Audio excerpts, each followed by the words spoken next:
প্রিয় ভিউয়ার্স, আজকে আমি আপনাদের সামনে উপস্থিত হয়েছি ব্যাক টু ব্যাক এলসিএ এর উপর একটি তথ্যবহুল আলোচনা নিয়ে।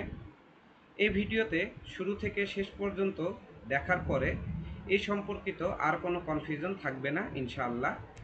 So let's not waste time, শুরু করা যাক আজকের আলোচনা। আজকের এই ভিডিওতে সবার প্রথমে আমরা জানব ব্যাক টু ব্যাক এলসি কী। তো ব্যাক টু ব্যাক এলসি হচ্ছে এমন একটি ইম্পোর্ট এলসি যা রপ্তানিকারক তার ক্রেতার দেওয়া মাস্টার এক্সপোর্ট এলসি বা কনফার্ম কন্ট্রাক্টের বিপরীতে ওপেন করেন কাঁচামাল সংগ্রহের জন্য, নিজের কোনো ওয়ার্কিং ক্যাপিটাল ব্যবহার করা ছাড়াই। এখন আমরা জানব ব্যাক টু ব্যাক এলসি এর উদ্দেশ্য কী। ব্যাক টু ব্যাক এলসি এর মূল উদ্দেশ্য হলো ফাইন্যান্সিয়াল সাপোর্ট। এখন আমাদের সকলের মনে প্রশ্ন জাগতে পারে, ব্যাক টু ব্যাক এলসি আমাদেরকে কিভাবে ফাইন্যান্সিয়াল সাপোর্ট দেয়। এটির উত্তর হচ্ছে, বাংলাদেশ ব্যাংকের গাইডলাইন অনুযায়ী ব্যাক টু ব্যাক এলসি এর আমদানি পণ্যের দাম রপ্তানির মাধ্যমে আয় হওয়া বৈদেশিক মুদ্রা থেকে পরিশোধ করা হয়। অর্থাৎ ব্যাংকে যদি যথেষ্ট পরিমাণ ফান্ড না থাকে, তারপরেও মাস্টার এলসি থাকলেই ব্যাক টু ব্যাক এলসি খোলা যায়। এছাড়া ব্যাক টু ব্যাক এলসি এর পেমেন্ট টার্ম যদি অ্যাট সাইট হয়, তাহলে বাংলাদেশ ব্যাংক রপ্তানিকারকের হয়ে ইডিএফ থেকে ডলার ঋণ দিয়ে সেই পেমেন্ট করে দেয়, যা পরবর্তীতে রপ্তানি আয় থেকে পরিশোধ করা যায়। অধিকন্তু ইউপাস অর্থাৎ ইউজেন্স পেয়েবল অ্যাট সাইট ব্যবস্থাতেও ব্যাক টু ব্যাক এলসি এর বিল পরিশোধ করা যায় এবং পরবর্তীতে তা এক্সপোর্ট প্রসিডস থেকে ফেরত দেওয়া হয়। এর ফলে তাৎক্ষণিক আমরা যে সকল সুবিধা পেয়ে থাকি সেগুলো হচ্ছে: এক, নিজস্ব ওয়ার্কিং ক্যাপিটাল ব্যবহার করা ছাড়াই কাঁচামাল কেনা যায়।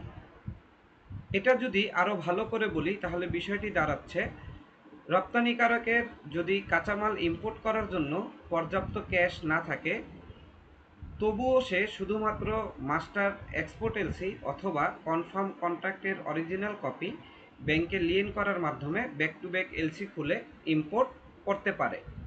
এবং ব্যাক টু ব্যাক এলসিতে এলসি মার্জিন প্রায় না থাকায় লিকুইডিটি চাপ কম থাকে। এছাড়া কোনো ঝামেলা ছাড়াই ইডিএফ বা ইউপাস এর ফাইন্যান্সিং সাপোর্ট নিয়ে ইম্পোর্ট করা যায় এবং এই সকল ক্ষেত্রে ঋণের সুদের হার খুবই কম হয়ে থাকে। এসব ছাড়াও স্থানীয় সরবরাহকারীর কাছ থেকে র মেটেরিয়ালস ক্রয়ের জন্য স্থানীয় সরবরাহকারীর পক্ষে ফরেন কারেন্সিতে inland back to back LC খোলা যায়। পরবর্তীতে স্থানীয় সরবরাহকারী inland back to back LC এর বিপরীতে পুনরায় back to back LC open করতে পারে নির্দিষ্ট শর্ত মেনে। এখন আপনাদের কাছে আমার প্রশ্ন হচ্ছে, ব্যাক টু ব্যাক এলসি কি সবাই করতে পারবে? যারা যারা এই প্রশ্নের উত্তর জানেন তারা অবশ্যই কমেন্টে জানাবেন, আর যারা জানেন না তাদের জন্য কোনো অসুবিধা নেই, আমি এখন এই বিষয়টি শেয়ার করব।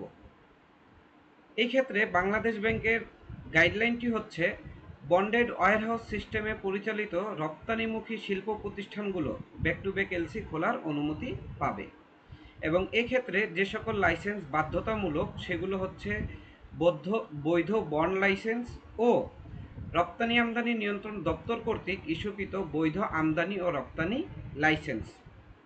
এছাড়া national board of revenue NBR বা জাতীয় রাজস্ব বোর্ড ও বাণিজ্য মন্ত্রণালয়ের গাইডলাইন অনুযায়ী বন্ড লাইসেন্স না থাকা সত্ত্বেও ব্যাক টু ব্যাক এলসি খোলার অনুমতি আছে, যদি আপনি একজন উৎপাদক কাম রপ্তানিকারক বা অনুমোদিত উৎপাদক কাম ডিলার হয়ে থাকেন।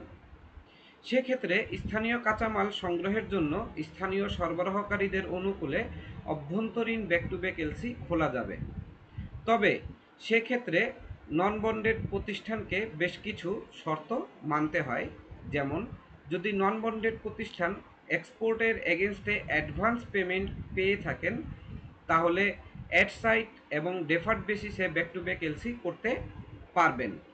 আর যদি পেমেন্ট এক্সপোর্ট করার পরে প্রাপ্ত হন, তাহলে শুধুমাত্র ইউজেন্স বা ডেফার্ড বেসিসে এলসি করা যাবে। এখন কার কার মনে এই প্রশ্ন আছে যে, ব্যাক টু ব্যাক এলসি কি ক্যাশ এলসি এর মতোই করা যায় নাকি আলাদা কোনো দিক নির্দেশনা আছে? তারা অবশ্যই আমাদেরকে কমেন্টে জানাবেন। এটির উত্তর হচ্ছে, ব্যাক টু ব্যাক এলসি খোলার ক্ষেত্রে বেশ কিছু অতিরিক্ত নির্দেশনা মানতে হয়। যেমন ১. মাস্টার এক্সপোর্ট এলসি বা কন্ট্রাক্টের মেয়াদ যথেষ্ট দীর্ঘ হতে হবে, যেন কাঁচামাল আমদানি বা সংগ্রহ করে পণ্য উৎপাদন করে রপ্তানির জন্য পর্যাপ্ত সময় পাওয়া যায়। ২. ব্যাক টু ব্যাক এলসি এর পণ্যদ্রব্যের দাম প্রতিযোগিতামূলক হতে হবে। ৩. ব্যাক টু ব্যাক এলসি সাধারণত ইউজেন্স বেসিসে খোলা হয় এবং এই ইউজেন্সের সর্বোচ্চ মেয়াদ ১৮০ দিনের বেশি হওয়া যাবে না। ৪. ইউজেন্স পিরিয়ডের জন্য যদি কোনো সুদ অ্যাপ্লাই হয়, তাহলে এর সুদ হার লাইবর বা এসওএফআর এর সমপর্যায়ের বিদেশি সুদের হারের বেশি হওয়া যাবে না। এবং সর্বোপরি ব্যাক টু ব্যাক এলসির ভ্যালু কোনোভাবেই মাস্টার এলসি বা কন্ট্রাক্টের এফওবি মূল্যের নির্ধারিত শতাংশের বেশি হওয়া যাবে না। তো এই বিষয়ে বাণিজ্য মন্ত্রণালয়ের বর্তমান নির্দেশনা পর্যালোচনা করে যে তথ্য পাওয়া গিয়েছে তা হচ্ছে, ওভেন গার্মেন্টসের ক্ষেত্রে সর্বোচ্চ 70% পর্যন্ত, নিট গার্মেন্টস ও সোয়েটারের ক্ষেত্রে সর্বোচ্চ 75% পর্যন্ত এবং অন্যান্য ক্ষেত্রে সর্বোচ্চ 80% পর্যন্ত। এছাড়াও হাই ভ্যালু অ্যাডেড সেক্টরস যেমন leather, electronics, agro processing, pharmaceuticals, etc এর ক্ষেত্রে 50 থেকে 60% পর্যন্ত ব্যাক টু ব্যাক এলসি খোলার অনুমতি রয়েছে। এই পর্যায়ে এসে আমরা আলোচনা করব ব্যাক টু ব্যাক এলসি এর পেমেন্ট পদ্ধতি নিয়ে। তো ভিডিওর শুরুতেই আপনাদেরকে জানানো হয়েছে যে বাংলাদেশ ব্যাংকের নিয়ম অনুযায়ী ব্যাক টু ব্যাক এলসি এর বিল পরিশোধ করতে হবে রপ্তানি থেকে আসা বৈদেশিক মুদ্রা থেকে। এছাড়া এই বিষয়ে বাংলাদেশ ব্যাংক কর্তৃক প্রদত্ত আরও একটি গাইডলাইন হচ্ছে, রপ্তানিকারককে লিয়েন ব্যাংকে একটি আলাদা ফরেন কারেন্সি অ্যাকাউন্ট মেনটেন করতে হবে, যাতে করে রপ্তানির প্রাপ্ত অর্থ থেকে লিয়েন ব্যাংক সেই ফান্ডে যথেষ্ট পরিমাণ বৈদেশিক মুদ্রা সংরক্ষণ করতে পারে, যা দিয়ে যথাসময়ে ব্যাক টু ব্যাক এলসি এর পেমেন্ট পরিশোধ করা যায়। তো আজকে এতক্ষণ আমি যে আলোচনাটি করলাম সেই আলোচনার সারাংশ হচ্ছে, ১. Back to back LC bonded ও বন্ড লাইসেন্সবিহীন রপ্তানিমুখী শিল্প প্রতিষ্ঠান ও অনুমোদিত ডিলার খুলতে পারবে। ২. ব্যাক টু ব্যাক এলসি এর ইউজেন্স বা ডেফার্ড পিরিয়ডের মেয়াদ ১৮০ দিনের বেশি হতে পারবে না। ৩. ব্যাক টু ব্যাক এলসি এর ফাইন্যান্স উৎস হচ্ছে ইডিএফ, এনএফসিডি বা এক্সপোর্ট প্রসিডস বা UPAS loan. ৪. Back to back LC করার প্রাথমিক শর্ত হচ্ছে বৈধ মাস্টার এলসি থাকা, পর্যাপ্ত মেয়াদ সহ। ৫. ব্যাক টু ব্যাক এলসি এর পেমেন্ট টার্ম অ্যাডসাইড বা ডেফার্ড উভয়ই হতে পারে। ৬. ইউজেন্স পিরিয়ডের সুদের হার লাইবর বা এসওএফআর সীমার মধ্যে হতে হবে। এবং সর্বশেষ back to back LC limit sector ভেদে 50 থেকে 80%-এর বেশি হওয়া যাবে না। তো এই ছিল ব্যাক টু ব্যাক এলসি সম্পর্কিত একটি তথ্যবহুল আলোচনা। আজকের এই আলোচনাটি মূল তথ্যের উপর উপস্থাপন করা হয়েছে। আশা করি ব্যাক টু ব্যাক এলসি নিয়ে আর বিভ্রান্তি থাকার কথা না। এরপরেও দর্শকদের কোনো প্রশ্ন থাকলে আমাদের কমেন্টে জানাবেন।